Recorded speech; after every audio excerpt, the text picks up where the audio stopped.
नमस्कार विद्यार्थी मित्रांनो. आपलं आज इंटिग्रेशनचं दुसरं लेक्चर आहे. ते व्यवस्थित पाहूया. काल मी सगळे फॉर्म्युले शिकवले मित्रांनो. आज आपण इंटिग्रेशन मध्ये आपण आज बेसिक प्रॉब्लेम शिकणार आहोत. तर व्यवस्थित लक्ष द्या.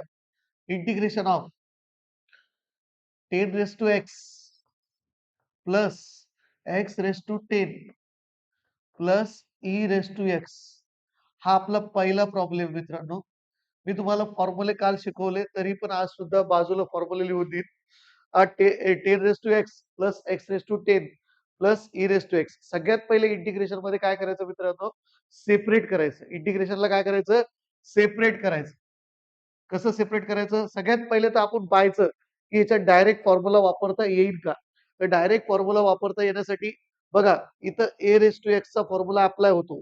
कॉन्स्टंटची पॉवर व्हेरिएबल आहे. मी कालच शिकवलं. कॉन्स्टंटची पॉवर व्हेरिएबल असेल तर ए रेज टू एक्स चा फॉर्म्युला वापरतो. हा, इथं व्हेरिएबलची पॉवर कॉन्स्टंट आहे. तर एक्स रेज टू एन चा फॉर्म्युला वापरू आणि इथं ई रेज टू एक्स चा डायरेक्ट फॉर्म्युला आहे. जर असं असेल तर आपण पहिले त्याला सेपरेट करू. 10 raise to x dx plus integration of x raise to 10 dx plus integration of e raise to x dx. हा, तुम्ही i इक्वल टू पण लिहू शकता. आता बघा, आता काय करायचं? Equal to 10 raise to X A raise to x चा formula. A raise to x चा फॉर्म्युला काय आहे? बाजूला लिहून देतो. A raise to x DX चं इंटिग्रेशन काय असतं मित्रांनो? A raise to x upon log of A. A raise to x upon log of A. तर A raise to x upon log of A. तर 10 रेज टू एक्स चं integration काय आहे? 10 raise to x upon log of 10. 10 raise to x upon log of 10. हा, तसंच तुम्ही जर x raise to n चा फॉर्म्युला वापरला इथं एक्स रेज टू एन चा फॉर्म्युला काय आहे? N x raise to power x raise to n चा फॉर्म्युला काय? X raise to power n plus one upon n plus one. हा, तर इथं x raise to power 10 plus one upon 10 plus one plus E raise to x चा derivative आपलं e raise to x चं integration काय असतं? E raise to x plus c. E raise to x चं integration काय असतं? E raise to x plus c. मग ह्याला कसं लिहायचं? 10 raise to x upon log of 10 जसंची तसं. हा, हे 10 plus 1 11 x raise to power 11/11 plus E raise to x plus c. हे झाला पहिला प्रॉब्लेम. आलं लक्षात? इथं ए रेज टू एक्स चा फॉर्म्युला वापरायचा, इथे एक्स रेज टू एन चा फॉर्म्युला वापरायचा, इथे ई रेज टू एक्स चा फॉर्म्युला वापरायचा. हा, सगळ्यात पहिले प्रॉब्लेम कडे बघायचं. डायरेक्ट जर फॉर्म्युला असेल तर वेगवेगळं करायचं आणि वेगवेगळं केल्यानंतर सेपरेट इंटिग्रेशन घ्यायचे. आलं लक्षात? स्टॉप करतो. हा, आता बघा नेक्स्ट प्रॉब्लेम.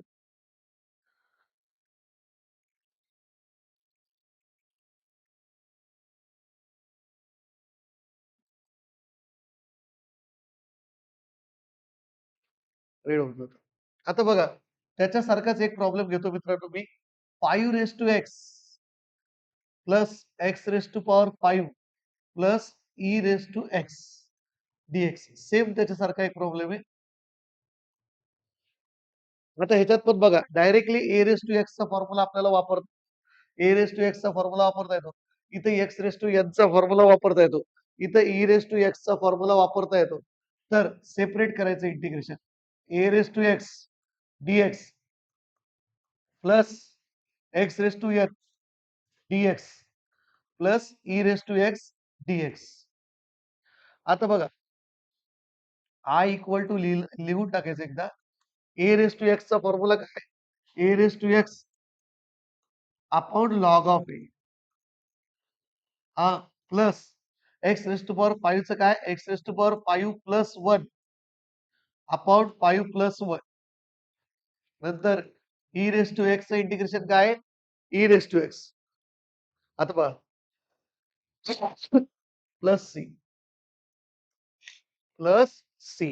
आता बघा, 5 raise to x upon log of 5 plus x raise to 6 upon 6. 5 आणि 1 6, 5 आणि 1 6. ई रेज टू एक्स चं इंटिग्रेशन काय? E raise to x plus c. हे झालं याचं उत्तर. स्टॉप कर.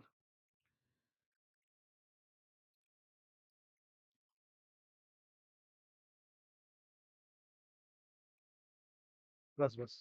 आता बघा त्याच्यासारखा अजून एक घेतो मी एक्स रेस टू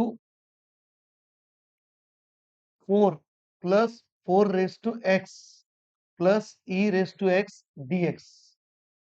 आता बघा मित्रांनो इथं पण सेपरेट सेपरेट केलं हा तर डायरेक्ट इंटिग्रेशनचा फॉर्म्युला तर आपल्याकडे आहे x raise to 4 dx plus 4 raise to x dx plus E raise to x dx. इथं एक्स रेस टू एन चा फॉर्म्युला वापरतात. कोणता फॉर्म्युला वापरता तुम्ही? X raise to n. काय फॉर्म्युला आहे? एकदा आय इक्वल टू लिहून टाकायचं. हा एक्स रेस टू एन चा फॉर्म्युला काय? X raise to n plus one upon n plus one. म्हणजे 4 प्लस 1 अपॉन 4 प्लस 1. नंतर 4 रेस टू एक्स इंटिग्रेशन काय राहील? 4 raise to x upon log of 4 plus E raise to x integration काय राहील? E raise to x plus c. हे झाला तिसरा problem. हा प्रॉब्लेम नंबर 3 आजचा. आता त्याच्यासारखाच एक पुढचा प्रॉब्लेम पाहू. याचा स्क्रीनशॉट मारू शकता तुम्ही. आता बघा. आता बघा. पुढच्या प्रॉब्लेम मध्ये सेम मध्ये आता आपण हळू याला x raise to power 5 plus 6 raise to x plus plus E raise to x plus sine x plus 1 by x dx. बघा आता पहिले जे प्रॉब्लेम आहे आपले ते फक्त फॉर्म्युले पाठ करायसाठी. त्यासाठी फॉर्म्युले पाठ करायसाठी. तर आता बघा सगळ्यात पहिले काय करायचं सेपरेट करायचं. X raise to power 5 dx plus 6 raise to x dx plus E raise to x dx plus sine x dx plus 1 by x dx. कुठे इथे एक्स रेस टू एन चा फॉर्म्युला वापरायचा. एक्स रेस टू एन चा formula काय? X raise to n plus 1 upon n plus 1. N plus 1 upon n plus 1. इथं a raise to x चा formula. A raise to x चा formula काय? A raise to x म्हणजे 6 raise to x upon log of 6. A raise to x upon log of a आहे ना, तर 6 raise to x upon log of 6. E raise to x चं integration काय? E raise to x. Sine x चं integration काय? Minus cos x. आणि 1 by x चं integration काय आहे? लॉग एक्स प्लस सी म्हणजेच कॉन्स्टंट ऑफ इंटिग्रेशन. कालच सांगितलं मी तुम्हाला. हा नंतर इकडे एकदा आय इक्वल टू एकदा लिहून टाकलं तरी चालतं, नाही लिहिलं तरी चालतं. X raise to power 6 by 6 plus 6 raise to x upon log of 6 plus E raise to x minus cos x plus log x plus.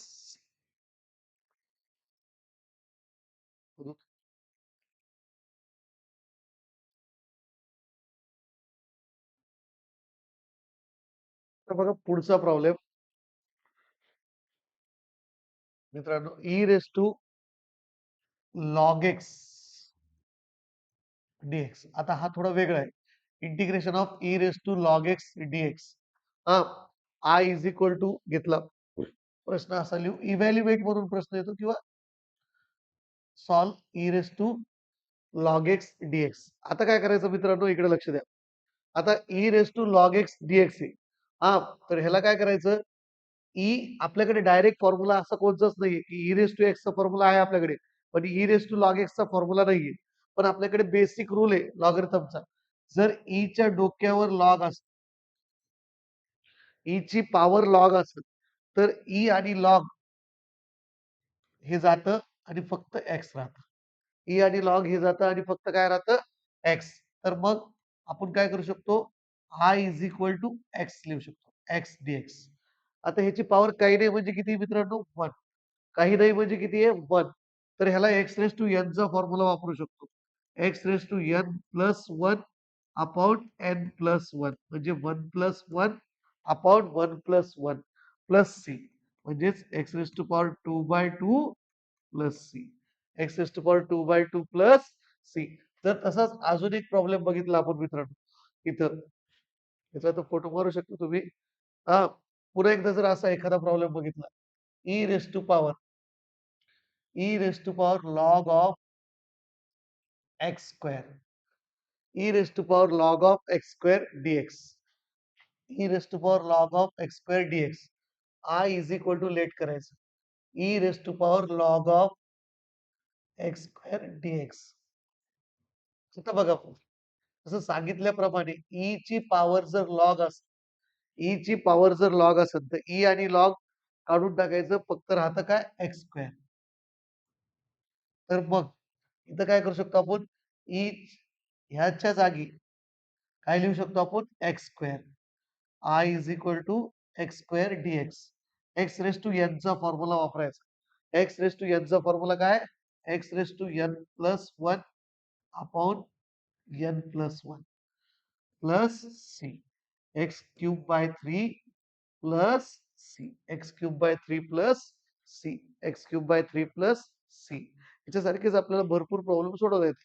For example, e raise to power log of x cube, e raise to power log of x raise to power four, e raise to power, अशी practice करत राहायची. X raise to power five, e raise to power log of x raise to power six. एक अजून मी घेतो याच्यात, पहिले एवढं बघून घ्या व्यवस्थित.